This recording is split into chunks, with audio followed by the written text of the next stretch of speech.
Hi, it's Jessica here at Jingbo English. Today I'm going to talk about something a little bit more simple, ED versus ING adjectives.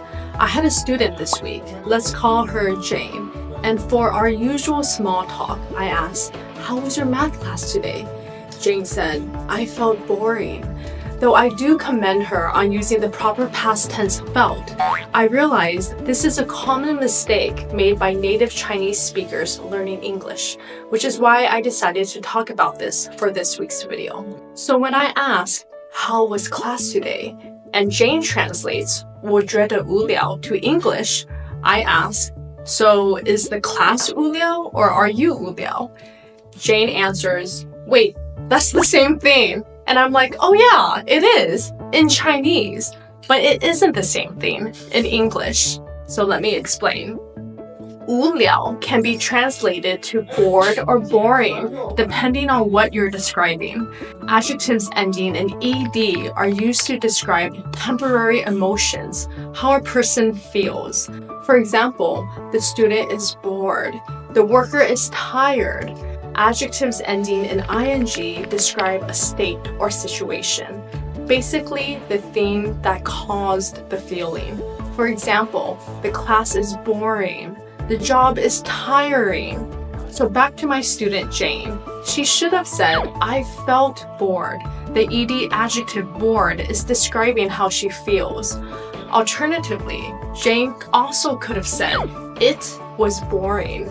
Boring is describing it, the situation that caused her to feel bored. So let's do some practices. Here's the first example. I was really blank, disappointing or disappointed with my test results. The second sentence says, my test results were blank, disappointing or disappointed. Which word goes where? I'll give you 5 seconds to think about this. Since the first sentence is talking about how I feel, we would use disappointed. And the second sentence is talking about what caused you to feel that way, the test results, we would use disappointing. Here's the second example. Some of his jokes were blank, insulting or insulted. Which is the correct answer?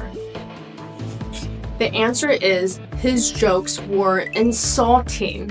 His jokes insulted us. We, the listeners, were insulted. Here's the last example. Did you see the magician? He was blank, amazing or amazed. This one is tricky because ed and ing adjectives can both be used to describe a person. Here's the real answer. The magician was amazing. We, the audience, were amazed. We use amazing because the magician is causing us, the spectators, to feel amazed.